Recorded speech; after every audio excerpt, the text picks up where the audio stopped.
welcome back to my channel. This is DT DailyTech, and in today's video I'll be showing you how to factory reset your Moto G Pure.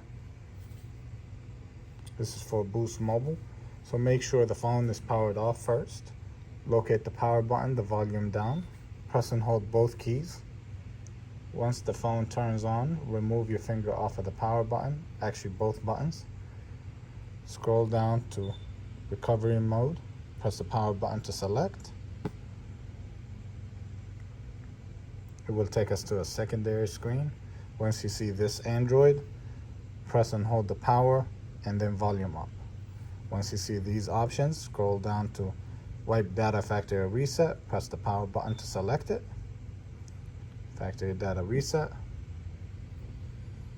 And then you can choose to reboot or turn off, however you like it. If you found this video helpful, please like and subscribe. Have a wonderful day.